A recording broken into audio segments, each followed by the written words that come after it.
Hello, everyone. Welcome to the Virtual International Breakthrough Invention, Innovation and Design Exhibition 2024. This video will be presenting our final year project titled Identification of the Optimal Location of Energy Storage System on Different Penetration of Roofed Solar Panel at Distribution Network using Evolutionary Programming EP technique. Before we dive into the details of our project, I'd like to introduce the members of our team who have contributed to this work. First, we have Noor Badslin Nasreen, Dr. Muhammad Abdul Talib Mat Yuso, Dr. Kanendra Naidu, and tis Dr. Sim Sai Yi. In today's presentation, we will cover the following topics: an overview of the project, problem statements and objectives, methodology, system model and assumptions, simulation results, conclusion. In this project, we aim to determine the optimal placement of energy storage systems in distribution networks under different levels of RTPV penetration. Specifically, we are looking at 30%, 60%, and 90% RTPV penetration scenarios to investigate how these levels impact the performance of voltage profiles, line loading, and power losses in the network. The main challenge we address is the impact of high RTPV penetration on voltage profiles, line loading, and power losses in distribution networks not thoroughly understood in BiiDE. The integration of high-penetration RTPV systems into distribution networks poses significant challenges. Therefore, our objectives are to improve these parameters by determining the optimal location for ESS within the network. To achieve these objectives, we used Evolutionary Programming EP as an optimization technique to determine the optimal locations of ESS. Additionally, we employed octave programming to create an electrical test system that accurately simulates the distribution network behavior under different RTPV penetration scenarios.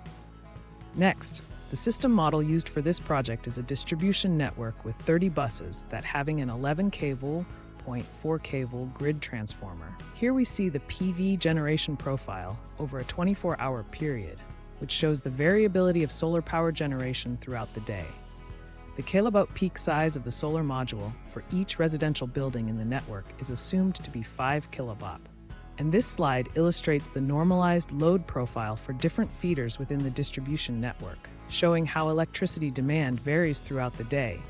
All consumers are modeled as constant power load with power factor of 0.95. Next, we move to the result parts. The chart above compares the power flow over 24 hours with 30% RTPV penetration before and after ESS installation. ESS charging begins at 7 a.m., where the orange line rising above the blue line as excess solar power is absorbed. At 8 p.m., the ESS starts discharging, indicated by the orange line dipping below the blue line. The ESS effectively reduces both midday and evening peaks, creating a more balanced power flow profile. For 60% penetration, it results in more pronounced power flow fluctuations compared to the 30% scenario, as power flow in this figure more pronounced dips into negative values compared to the 30% penetration stays mostly in the positive range. The ESS begins charging around hour 7 to 8, absorbing excess power during peak solar generation and significantly reducing reverse power flow when the ESS installed. This is because some of the powers were in negative values, which that close to zero value from about minus 70 kilowatt to minus 50 kilowatt. During daytime power generation, 90% RTPV shows significant negative values during peak sun hours, 10 a.m. to 4 p.m., indicating high reverse power flow. This occurs because higher RTPV penetration leads to much greater solar generation compared to local demand, causing reverse power flow to the grid. During the evening peak, shows a sharp spike around 8 p.m. with a small difference between before and after ESS.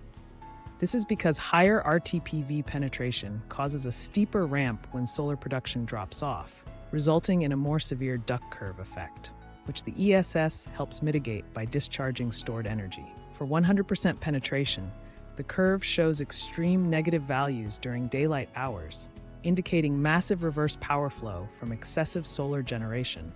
The larger gap during ESS charging is due to the absorbing excess solar power. The ESS must work much harder to absorb this excess, creating the large gap between curves.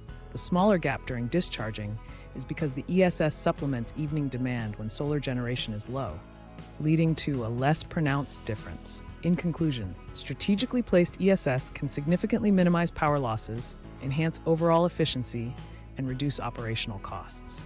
Optimal ESS placement also reduces line loading, prevents overloading, and extends the lifespan of network components, contributing to more stable and reliable power delivery. Thank you all for taking the time to watch our presentation. We hope you found the information insightful and valuable, and we look forward to seeing you again in future presentations or collaborations.